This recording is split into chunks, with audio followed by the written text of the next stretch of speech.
আলহামদুলিল্লাহ আমি খুশি হয়েছি, কারণ একটা ক্ষমতা যারা প্রধান ক্ষমতা থাকে এর উপরে নির্ভর করে কিন্তু সবকিছু। সাংবাদিক, বাংলাদেশের সাংবাদিক, তারপর ভক্তকুল, বাংলাদেশের 18 কোটি মানুষ চাইছে সালমান শাহর বিচার। সালমান শাহর মা কিন্তু একা না, সালমান শাহকে হত্যা করছে তো সালমান শাহ একা ছিল, পারছে। আপনার মার্ডার সালমান শাহর মা যখন দাঁড়াইছে, ইনশাল্লাহ আল্লাহর হুকুমে, আল্লাহর কুদরতে এই দেশের সব জনতা আমার সাথে চলে আসছে, যার কারণে আমার কিছু বলার নেই। আমার অনুভূতি খালি কানতে ইচ্ছা করে, মনে হয় যে তখন যদি আমরা এরকম এক থাকতাম তাহলে আমার ছেলেকে মারতে পারতো না, আমার ছেলে যদি আমার কাছে থাকতো আমাকে মারতে পারতো না। ডনকে বার করে দিচ্ছিল, ডনকে বার করে দিলে যে মিশা সর্দার করতে সে ভিলেন বানাইতে চাইছিল। ওইসব বিভিন্ন কারণে ডন আর মোহাম্মদ ভাই লোক আগে ধরতে পারছে, বুঝতে পারছিল।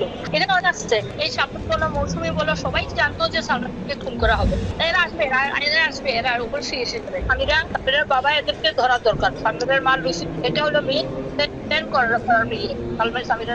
সামিরার কথা যে বললেন, আসলে তারা তো এখনো অনেক বিভিন্ন প্রোগ্রামে যাচ্ছে, বা রিজভি ওনারা তো বিভিন্ন প্রোগ্রামে যে বিভিন্ন কথা বলছে, তাদেরকে নিয়ে আসলে কিছু বলবেন কিনা?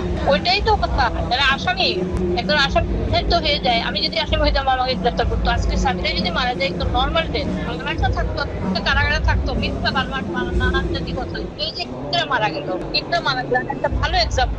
আলমির সাথে ঝগড়া হইতেই পারে, ডিভোর্সও হইতেই পারে, ঘরে গন্ডগোল থাকতেই পারে, প্রেম ঘটিত ব্যাপারও হইতেই পারে। তাই বলে কি মেরে ফেলছে, যত দূরে ছিল সত্য করে নাই বলতে পারে। তার জন্য কি তাকে হাজতে গেছে, হাজতে, ঠিক আছে। এইভাবে আর সাবিরা গেল না কেমনে, কোনো গ্রেফতার করা হলো না কেন? সরকারের দায়িত্ব।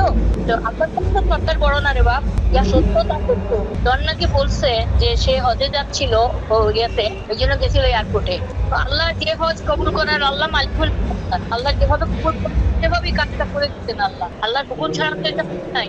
আলহামদুলিল্লাহ তাদের তো হুঁশিয়ারি তো হলো, তাদেরকে তারা আমার থেকে অনেক হুঁশিয়ার। আমি আল্লাহর কাছে কৃতজ্ঞতা জানাই, আল্লাহর কাছে সাহায্য চাই। আমার ছেলেকে আমি পাবো, একটা চেয়ার মধ্যে পাবো আমার ছেলেকে, আমি তো পাবো না। আমি তো ক্ষমা করে দিছি ওদেরকে মন থেকে। আইন কি বলে সেটা আইনের বিচার আইন জানবে, আল্লাহ বিচার করবে, এবং বিচার এইভাবেই হবে, দুনিয়ার মানুষ দেখবে।